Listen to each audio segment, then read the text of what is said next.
Hey guys, it's James here. Even though this channel primarily focuses on audio production in the heavy genres, I sometimes like to make videos that cater to a larger audience. Last year, I did a review video of a Fifine microphone that many people liked, which you can watch over here. In this video, I'm going to review the Fifine K690 USB condenser microphone from an audio engineer's perspective. I'll look at the microphone's frequency response, demonstrate its 4 different polar patterns, and compare it to a 4 times more expensive $400 microphone, which is this SM7B. I'll also process the voice recordings captured by the K690 and the SM7B and see how the K690 holds up, because processing can usually brings out a microphone's flaws that are otherwise hard to notice. Lastly, I'll share with you my thoughts on the K690 microphone and who is it for. The K690 is geared more towards podcasters, YouTubers, and just voiceover recording in general instead of musicians, so this review will certainly also reflect that. I do want to mention that Fifine did send me the microphone for free in exchange for a review, but I'm under no obligation to lie about anything. First, I want to briefly talk about the packaging and build quality of this microphone. The unboxing experience of this microphone was really nice due to the high quality packaging. This microphone is about $100, but I felt like I was unboxing something that was way more expensive. This is a very smart move on Fifine because, as short as it can be, the unboxing experience can actually influence how a customer views the product itself. There's a reason why Apple puts so much effort in their packaging. The build quality of the microphone is on par with my much more expensive SM7B. You can tell they didn't skimp on the build materials. The microphone feels solid and the buttons and knobs feel very high quality as well. Connecting the K690 microphone to the computer is really easy. You just need to plug it in and check the sound settings in the computer and you can start recording right away. There's no need to install a driver or anything like that. This frictionless setup process is absolutely awesome. Now let's talk about the recording quality of the microphone, which is arguably the most important aspect of a microphone. I recorded myself reading one of my video scripts with both K690 and the SM7B simultaneously, and I'm going to play you the recordings unprocessed and switch between the two microphones. Let's see if you can tell which one is the $100 one and which one is a $400 one. Write down which sounds better to you in the comment section. I'm actually really curious to know. I'll review which one is which after the blind test. Don't forget to use good speakers or headphones to listen. The Studio VCA is very evidently inspired by the Focusrite Red 3 dual compressor. Very few compressors out there are red and have those kind of knobs. VCA just stands for Voltage Control Amplifier. It's completely useless to know this fact, but hey, you could impress some people on the internet with it. But you do want to remember that VCA compressors are generally very versatile because you can set the attack and release to be very fast or very slow. Do you have your guesses? Here's the review. Microphone A is the K690 and microphone B is the SM7B.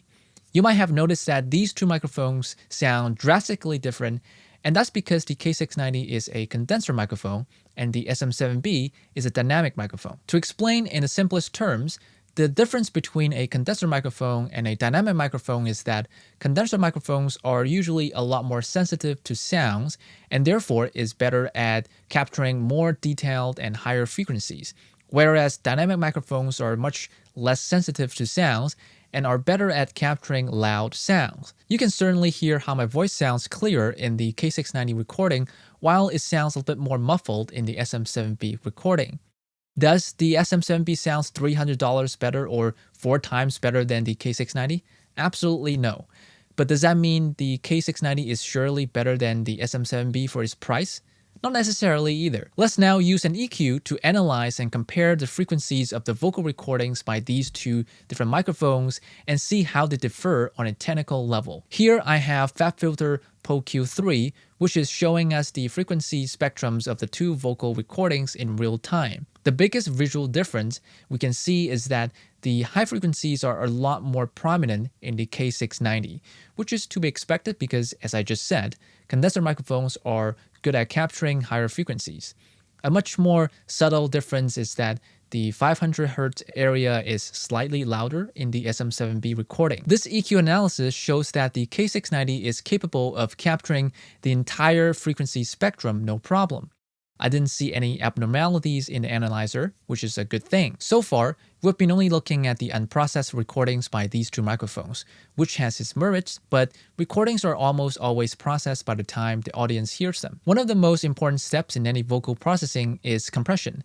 And when you put compression on vocals, that's when bad vocal recordings fall apart because the compression will bring out the flaws that are too quiet for us to notice before. So let's hop onto Reaper and do some vocal processing. Here I have FabFilter Pro C2 on the folder track, so whenever I solo one of the recordings, you'll hear how that recording sounds after being compressed. I've dialed in about 6 to 9 decibel of gain reduction using the vocal mode in Pro C2 and tweak the attack and release to taste. Let's switch between the two tracks and hear the differences more.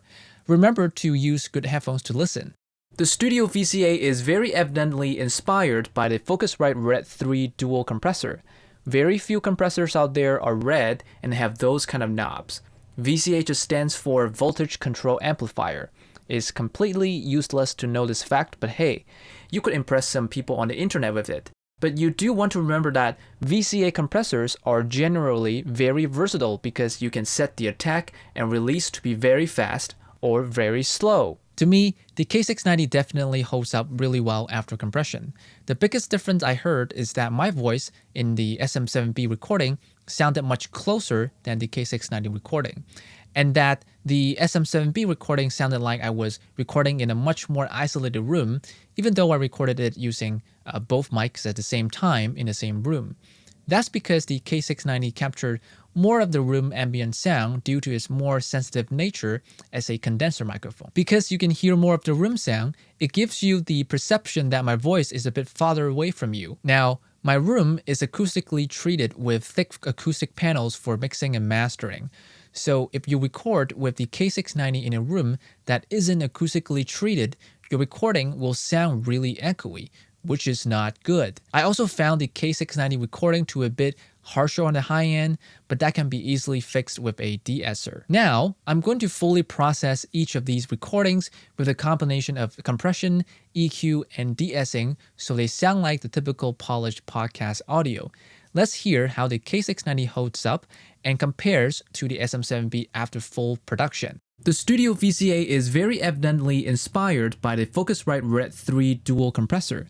Very few compressors out there are red and have those kind of knobs. VCA just stands for Voltage Control Amplifier. It's completely useless to know this fact, but hey, you could impress some people on the internet with it. But you do want to remember that VCA compressors are generally very versatile because you can set the attack and release to be very fast or very slow. Next, I'm going to show you the before processing and after processing versions of each microphone. The Studio VCA is very evidently inspired by the Focusrite Red 3 dual compressor. Very few compressors out there are red and have those kind of knobs. VCA just stands for Voltage Control Amplifier. It's completely useless to know this fact, but hey, you could impress some people on the internet with it.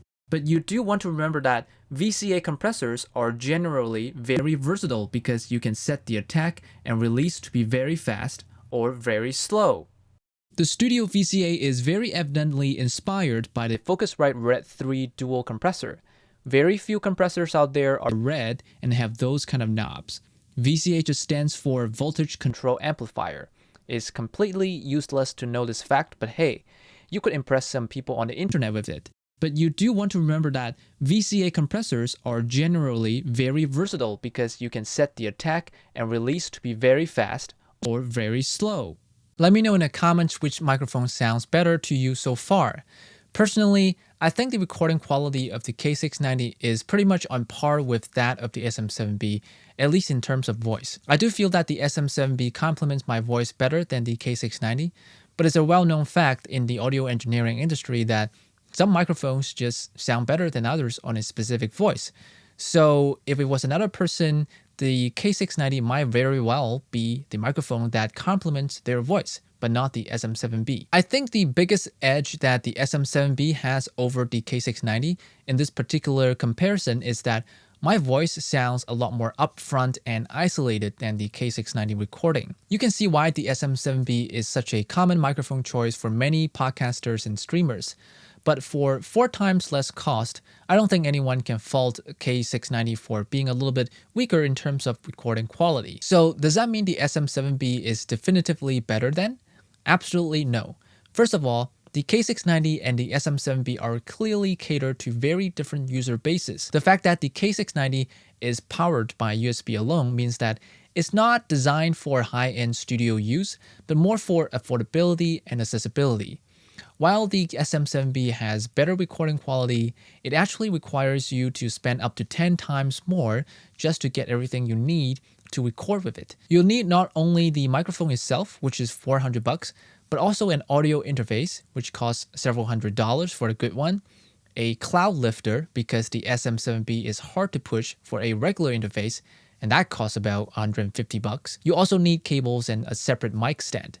Adding all those up, you can easily be spending close to $1,000 with tax. With the K690 though, you don't need to buy any extra gear. All you need to do is plug it in and you're good to go. The second reason why K690 is better is that it comes with 4 different polar patterns, while the SM7B only has one. The K690 has a stereo pattern, an omnidirectional pattern, a cardioid pattern, and a bidirectional pattern. Stereo polar pattern means that the microphone can capture sounds from both the left side and the right side, and the recording will be in stereo as well. The omnidirectional polar pattern means that the microphone is capturing any sounds from all angles of the mic. The cardioid polar pattern means that the microphone is only capturing sounds from the front of the mic. This pattern is most used in voice recording. Lastly, the bidirectional polar pattern means that the microphone is capturing sounds from the front and the back of the mic. So if you're interviewing someone sitting in front of you, the bidirectional polar pattern will be very handy. Now, I'm going to demonstrate all these polar patterns to you, so put on your headphones.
Hopefully that gives you a good idea of how these polar patterns differ from each other. Having these different polar patterns makes the K690 much more versatile and useful than the SM7B for content creators. Imagine this: you are a guitarist and you want to start a YouTube channel. You are doing this as a hobby, so you don't want to spend a whole lot of money on gear. You want to record yourself playing the acoustic guitar in stereo because most music is in stereo. And you also want to make some talking videos where you share insights on your music. You even want to interview some local guitarist. You can do all that with K690 thanks to its different polar patterns. You do want to be aware of the high sensitivity of the K690. It's very sensitive to quiet sounds, and it picks up background noises very easily. It also picks up the room sound really easily as well. So be sure you have a room that is somewhat treated for voice recording. Otherwise, you might be better off with a dynamic microphone. So, if you are a podcaster, YouTuber, and/or streamer, and you're on a budget, the Fifine K690 is definitely an awesome microphone to have because for a very affordable price, it gives you not only good recording quality with no extra equipment needed, but also high versatility. That's it for this video. Hit that like button if you enjoy it, and subscribe if you want to see awesome music production videos every week. Thank you for watching, and I will see you next time.